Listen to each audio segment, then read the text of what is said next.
Hello, help me welcome esteemed screenwriter Bill Collage, and who's a great friend and supporter of the cinema, and is also the executive producer of the new series of Sag Harbor stories that will soon be coming to our screens. Thank you, Bill. Hi. What an upbeat Saturday night. Wasn't that incredible? What about that? What about that brainwashing sequence? Bill, I asked Bill which one of the three films, we always like to talk a little bit about the movies, afterwards. And I asked Bill if he could grace us with his presence, and I asked him to pick which one? Why this one? I like them all, and I like a lot of Pakula's other stuff. But this one, when I was a little kid and just starting to watch things on VHS, this is a movie that I saw when I was a little kid, and it frightened me, it gripped me. And later, when I was in college, I rewatched it, and it's literally a masterclass in story structure in terms of 3-act storytelling. And furthermore, there's a scene within the movie, which is the airplane sequence, which is its own short film with a 3-act structure in it. So it was one of these movies that I kept reviewing and thinking about, and it was very informative to me. And so that's why. Illuminate us a little bit what you mean, why this is a masterpiece of the 3-act structure. So for a lot of us, the idea of Joseph Campbell's the hero's journey is a big deal, and kind of the template or general template for writing a movie. So this movie had it in spades. You begin in the ordinary world of the character. If we just kind of walk through the movie in 2 seconds, he's called to action by the girl. He refuses the call. She shows up dead. He goes to his mentor. He's advised not to go into this. He literally crosses a threshold and goes into that cowboy bar thing. There is a threshold guardian who does not want to permit him into the new world. I mean, it's literally a masterclass, right? He gets past that guardian. He goes into the new world. He's fishing, whatever. That's a section where there's going to be enemies, tests, and allies. He's tested. He meets an enemy, the flood scene. He literally goes into the guy's house. He finds a clue. By the way, there's a fight scene, a car chase. There's cat and mouse. Every single possible way we can create suspense is used. The next step would be, for Campbell, would be the approach to the innermost cave. That happens very, very, very clearly in this movie, where the boat blows up and he is dead, right? So he is now removed. His identity has been removed as he approaches the middle of the film. The supreme ordeal is the brainwashing scene, which is its own thing, and then off of that he gets a reward. He gets offered this job. We would like to pursue your services, and he begins the airplane sequence, which is its own unbelievable thing, which we can get to in a second, because that has 3 acts. And then the whole third act of the film only really has 2 scenes with dialogue. And then the whole third act set piece, you don't even need talking, and you get exactly what's going on. And it all has to do with the beginning scene of the movie, because this is a company that uses assassins but frames somebody else for the job. So they did to him exactly what they did to the guy in the very first scene of the movie. So to me, it's just which, of course, referenced the Kennedy assassination. What's interesting about the film is also how stylized it is. I think that Pakula, in an interview that I read, said that he wanted to look like poster art. So it's very, and the visual storytelling.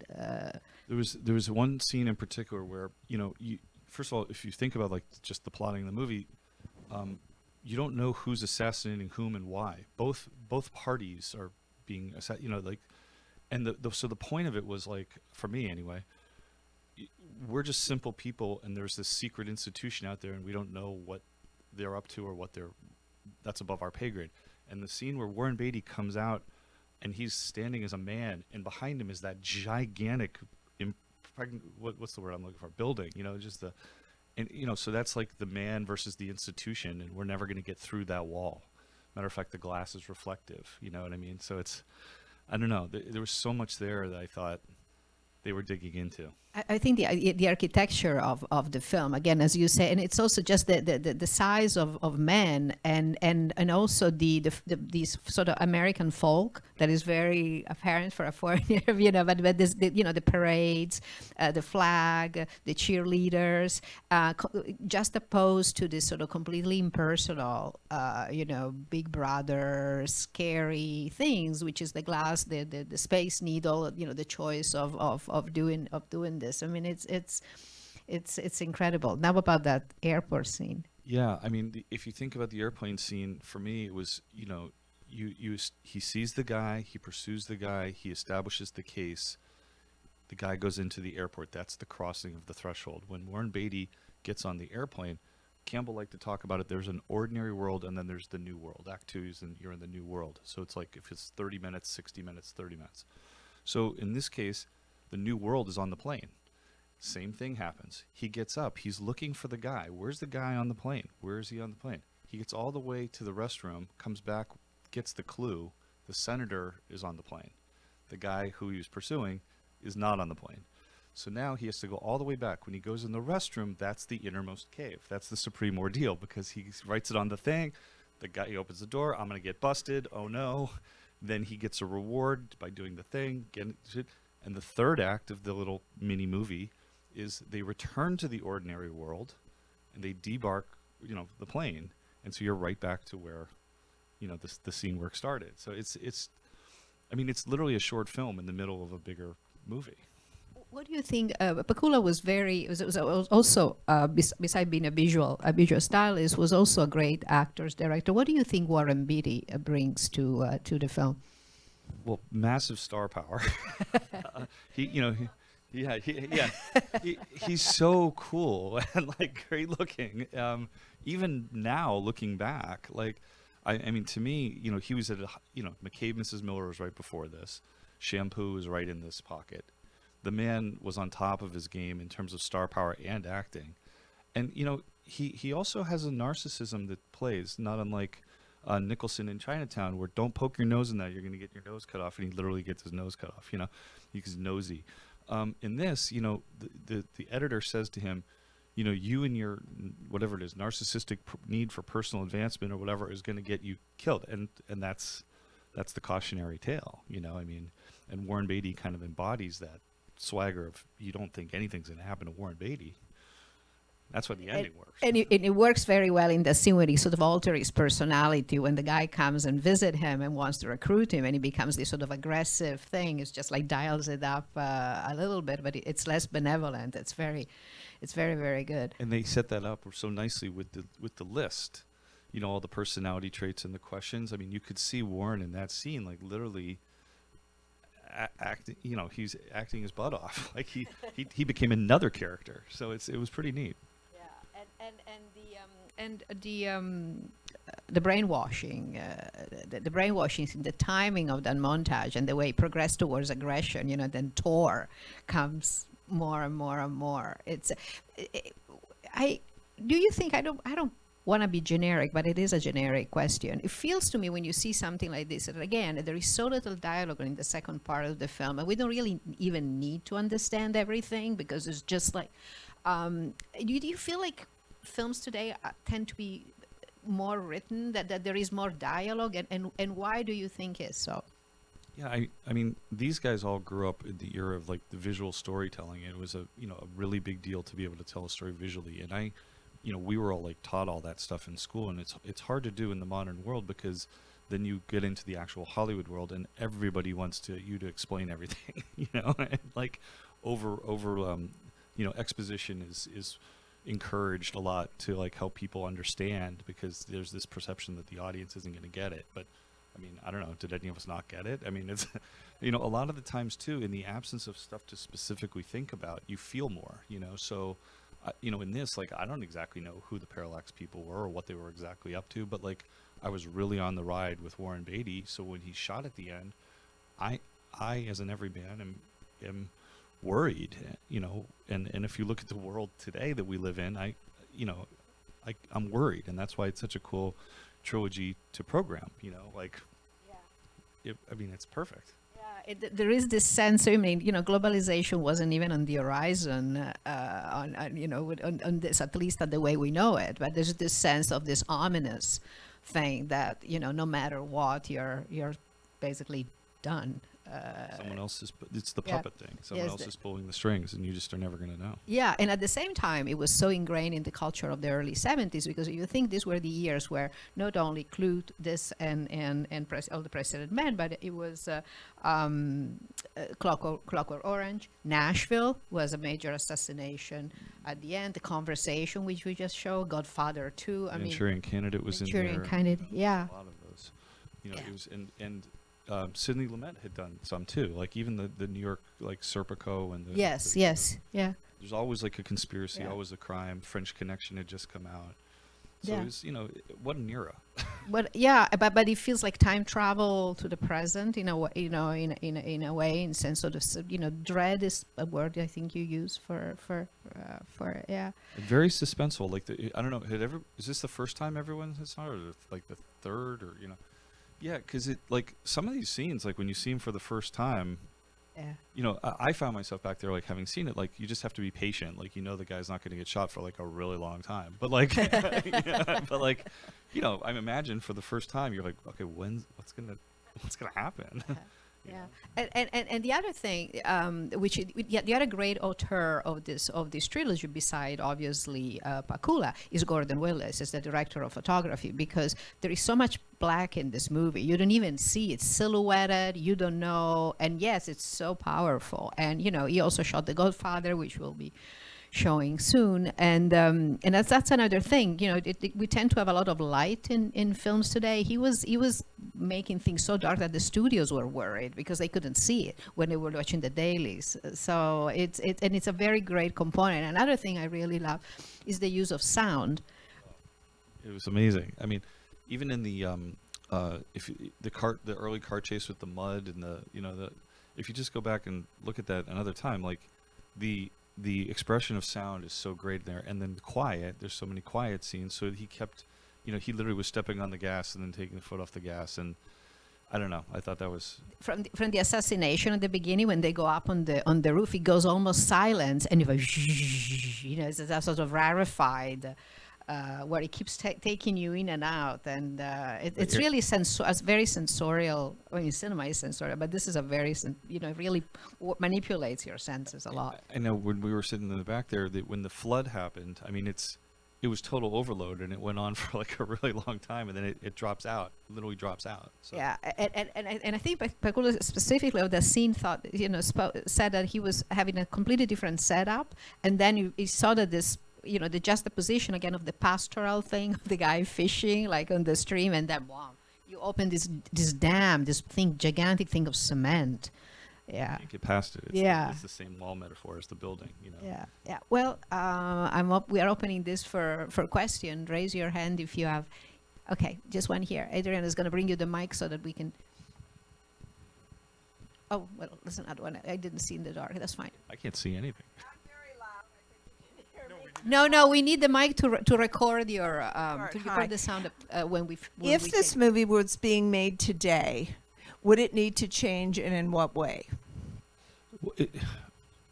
And could it be made today? I mean, would it be? Yeah, I mean, my opinion would be producible? like it depends who makes it.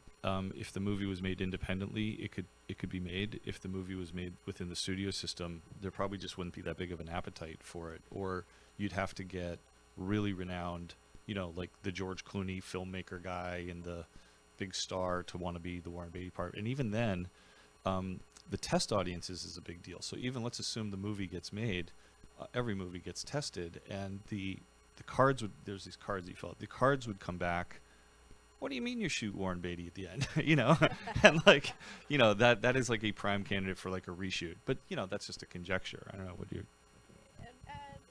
I don't think this would do well in a studio. Yeah. This doesn't fit in anyone's model right now.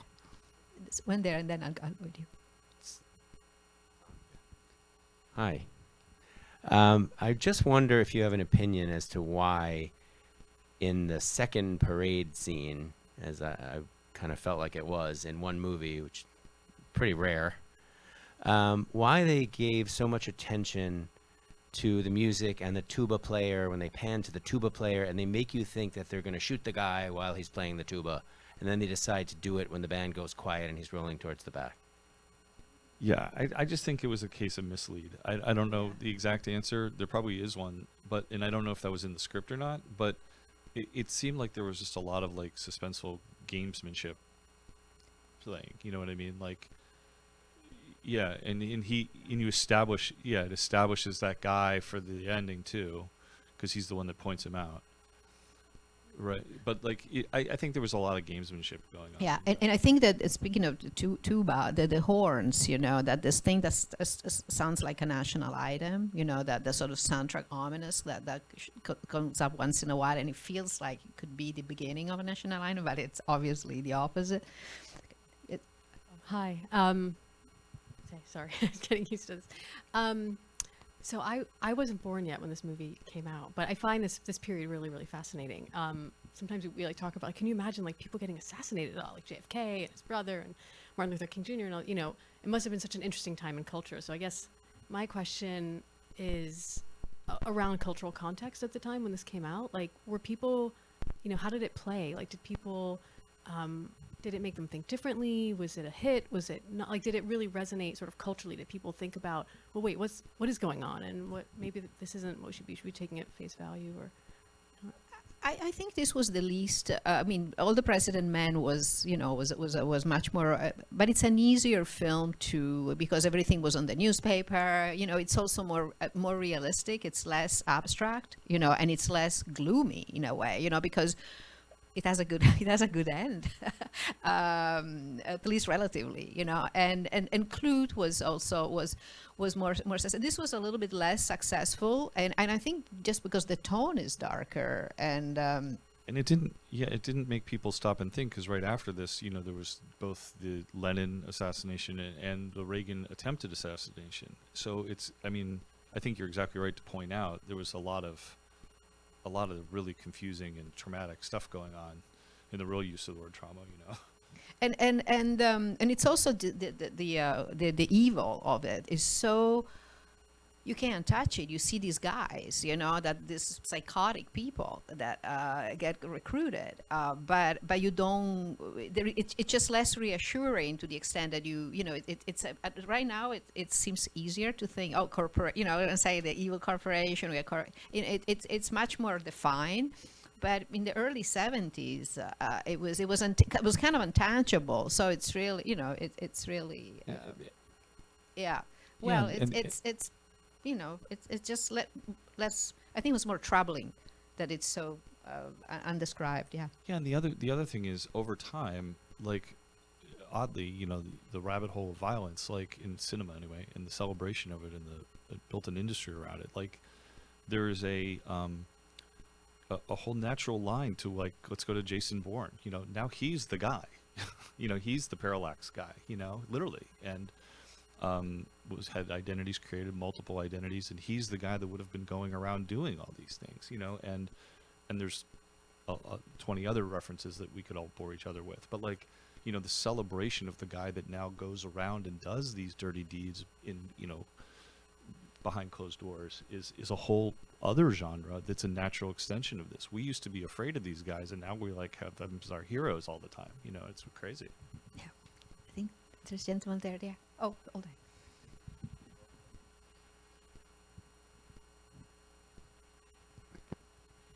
What's up, Rob? Hey, what's up? I wanted these are more just a couple of comments, not so much a question. I saw this movie on TCM on my own, and thank you. And it's a completely different movie on the big screen, especially in this beautiful room. Oh my God, the sound and visually, as you said, fantastic. Wow. Totally different movie. So glad I came down. And just a couple of other little comments. One, that the airplane scene, it was so cool to see an airplane where two people could actually walk by each other in the aisle with the cart, as well as people drinking and smoking. I was just like, oh man, why can't it still be like that? And they used to be like buses. You could just get on. Oh yeah, and paying the bill. Yeah, exactly. I'm Go to Denver. Right, and just lastly, how fantastic it was to see Will Daniels in that scene, the fellow with the sunglasses on the sailboat. In case anyone doesn't know him, he was so great in Bullet, a great actor around that time period. And I understand he just died over the last day or two, at the age of 95. So, just wanted to a little shout out to Will. Thank you. I didn't even know that. No, I didn't. I didn't read Wow. Yeah. Yeah. Hold on, there is one gentleman there. Yeah, I just wanted to say that I saw the film when it first came out, and it's lingered in my imagination for all these years. And when I saw it was programmed here, I immediately put it in my calendar and convinced 3 friends who were supposed to have dinner with tonight that we had to come here first. And I was not at all disappointed. It was such, at the time, as a someone of the Kennedy generation, it was very impactful back then. And also as a young man, it was such a story of isolation and entrapment, and there was no way out. It just resonated in so many ways. It was wonderful to relive it tonight, because although it had a huge impact on my cinema experience, it was good to be reminded of why tonight, because I couldn't hold on. How old is it? When did the film come out? 74. 74, so that's a while ago. But and boy, is it good to see a good old movie star performance, someone who could just walk around and you hold the screen because they're there. You mentioned isolation. It's so true. Like, Warren Beatty has no friends in this movie. He has no relationships, and the girl even flags that in the early girl scene. He, in the brainwashing scene, they kept going to this image of a man alone on a bed, kind of in a supine position.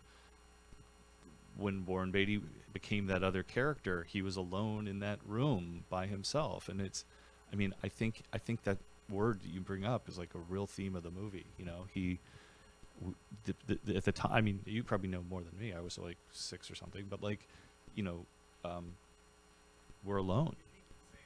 We're alone. You know, there's that feeling. You know, Yeah. I can't do anything. I'm alone. Who do I trust? Yeah, except for the newspaper man, which belongs to a different generation of movies. You know, that thing is nothing like the Washington Post. It's just this tiny, small town newspaper, like a movie of the 30s or the 40s.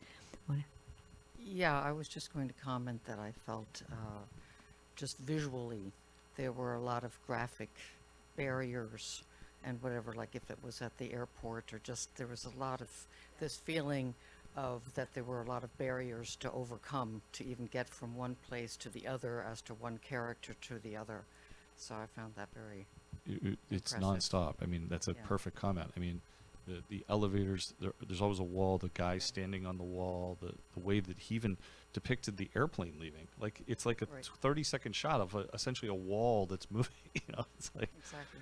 amazing. even The, the cur- last the curtain scene, in the last You scene. know, Yeah. right, yes. It's all about barriers. You can't get past it. You know, the Yeah. wall behind him.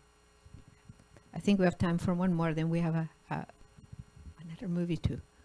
Have you read the script to this by chance? No. Okay, you haven't? No. That's a question I was interested in, and you may know this from researching it in the past, is just the psychological study that the writer would have had to do to get this thing together for the questionnaire that put together who Parallax hired and the just the stereotyping, and then of course in the editing scene. Do you have any story or any clue how that came together? I have a touch of a clue on that one. I had read somewhere many years ago. He was super influenced by Kubrick's Clockwork Orange thing, and the second layer of that was almost like the production design of that room. He didn't do it like Clockwork, but he did it like 2001.